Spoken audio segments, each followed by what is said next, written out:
Mr. Pfizer, we kind of shut him down a little bit. He didn't have, his like crazy impact game. Obviously, he had, some yards and stuff, but I felt like for the most part, we played really tough on defense, especially the last 3 quarters, and that was important for us. And you, how good did that feel coming out, Mr. Pfizer? You've been planning on that? No, I mean he's doing commercials for Pfizer, so I'm sure he's owning it. Mr. Pfizer, he pops that in. So good. When did he come up with it? When did it hit his head? Like, when did it hit his brain? He's like, yep, here we go. All right, I'm saving that one for Tuesday. Mm-hmm. And then he couldn't wait to. Yeah. We did well against Pat. He threw those 2 picks, and then obviously we limited Mr. Pfizer, and then he just kept it moving. Oh, yeah. The delivery was very solid. It wasn't like Mr. Pfizer. Reaction? Yeah.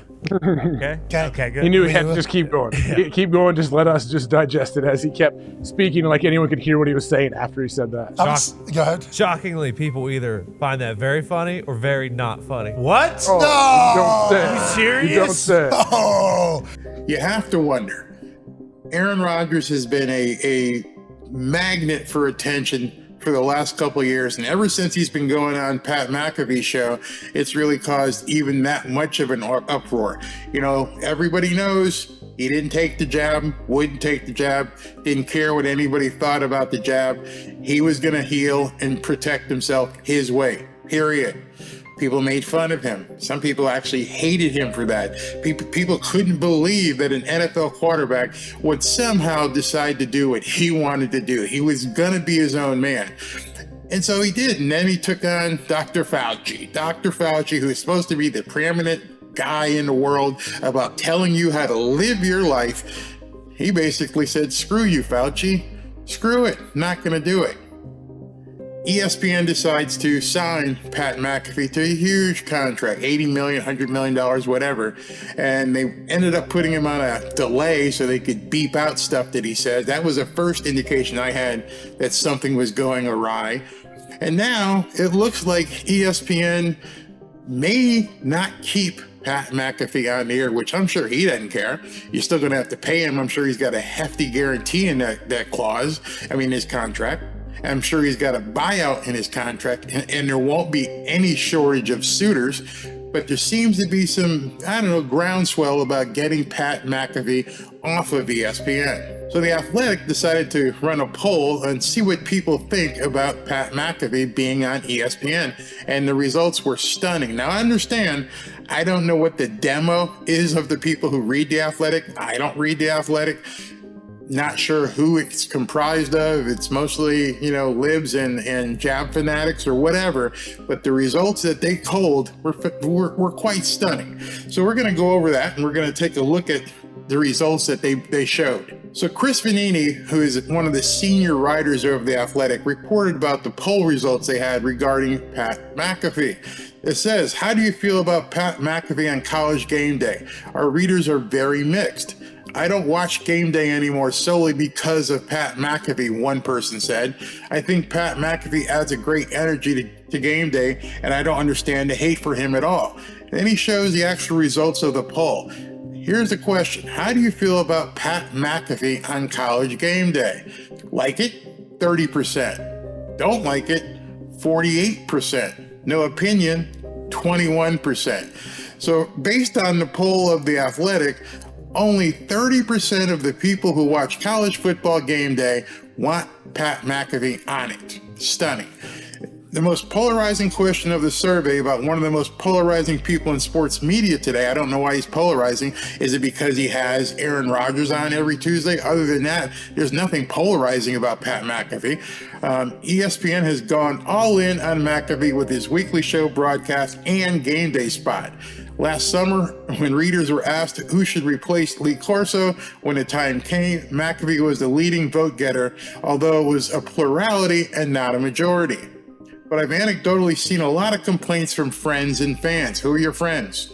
I mean, it all depends on who you ask. The entire show's mini feud with Washington State about Lee Corso's comments and the response from McAfee and Howard, Desmond Howard, rubbed a lot of fans the wrong way and led Big Noon Kickoff to open its arms to Washington State flag a few weeks ago. Who cares?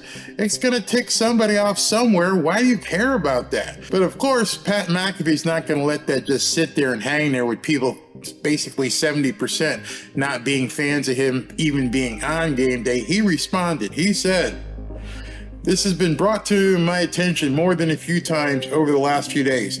I've never been friends with a human that reads The Athletic, so I'm not 100% sure what style of human these 3,100 folks are." Okay, so let me explain that. Their sample size was 3,100 people, which is a decent sample size for a survey. Pat McAfee says, "Who are these 3,100 people? I've never met anyone who reads The Athletic. Neither have I. I've never met anyone who says, yeah, I subscribe to The Athletic, who actually pay to go beyond the paywall at The Athletic." So he hits on something there. He goes, "Huge shout out to the 30%. Hell yeah. If that's my audience, if 30% are the people who want to see me, I'm going to cater to that 30%. Like it or not, that's who I want to talk to." Now he addresses the other 49% who say they don't want him on game day. To the 49%, I have some great news. I have heard you all very loud and clear since the beginning of my stint with game day. It's one of the biggest reasons, here it comes, why I have not re-signed a contract with the legendary show. Wow. I'm not right for some crowds, and the distinguished college folks are definitely one of those. He continues, "Excited to enjoy the rest of this year that's shaping up to be a great one, and then we'll see what the future holds. It's been an absolute blast and an honor to be at the desk and to work with the fine folks of that family," talking about College Game Day. "It's also been really fun to work 7 days a week for the last 2 football seasons. Nice reminder that I'm still a effing dog. The dumbest life of all time shall roll on. Let's have a great NFL Sunday. Cheers." So Pat McAfee is basically telling his haters, stick it. I don't care. I'm having fun. I'm living the life I want to live.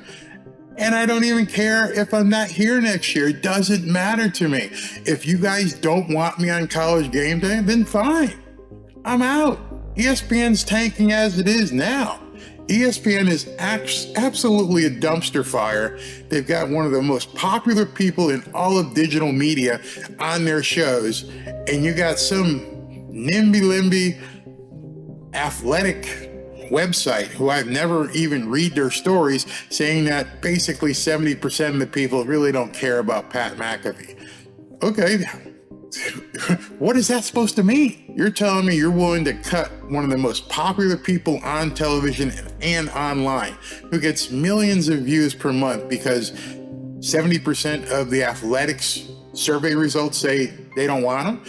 I love what Pat said. If you don't want it, I'm gone. I don't care. I'm done. Doesn't matter to me.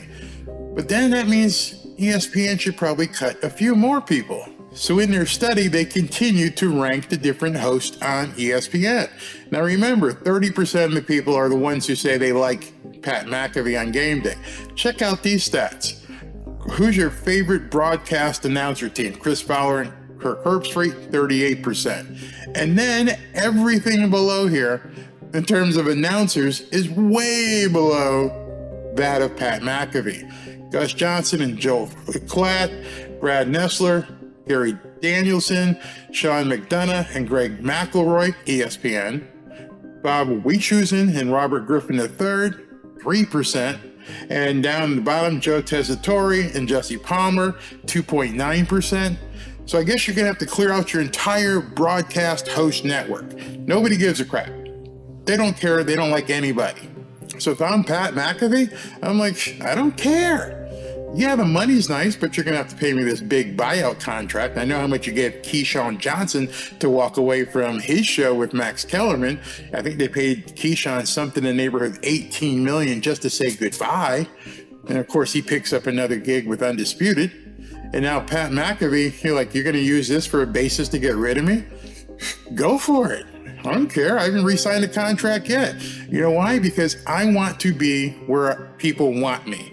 I want to be where people enjoy what I'm saying. And he understands at this point that, you know, television is fluid and that ESPN is in trouble. And you don't like that Aaron Rodgers is on my show speaking whatever he wants to say. And he's going after Fauci and he's making fun of the jab. Oh my God, he can't say that on TV. Yeah, he does. Yeah, he can say what he wants. He's a grown-ass man. If the NFL can't shut him up, ESPN definitely can't shut him up. So Pat McAfee, I don't know how much longer he's going to be on ESPN, but I won't shed a tear because everything he does seems to work for him. If ESPN doesn't like him, bye. I'm sure FS1 will come calling really quickly. Or he may just say, you know, I'm happy doing my own thing. I'm happy doing this YouTube thing. I'm doing millions of views. We're making so much money. I had sponsors out there with Zoo. I got the WWE. He doesn't need ESPN. Unfortunately, ESPN needs Pat McAfee. They may not think so, but we've seen the balance sheets. We see what's happening on ESPN. Pat McAfee is bigger than ESPN. Just gonna say it, gonna put it out there right now. ESPN, although some of the viewers don't like it, they need him much more than he needs them. And it's a proof in terms of, I guarantee you, if he went off the air on ESPN, he wouldn't miss a beat. He wouldn't skip a beat. His audience would probably actually get bigger on YouTube from the people he's garnered who hadn't seen him before, who would now follow him just to YouTube. Smart guy. He knows what he's doing. He knows how to build his brand. And I think the whole ESPN escapade was to open him up to a larger market, get that 30% that maybe not following him on YouTube, who will now follow him on YouTube if he's let go from ESPN. But I could be wrong. Let me know what you think. You like Pat McAfee, or you think ESPN should do without him? Me personally, doesn't really matter. I'm going to watch Pat when I feel like watching him, and it has nothing to do with game day. Stick around for the next block.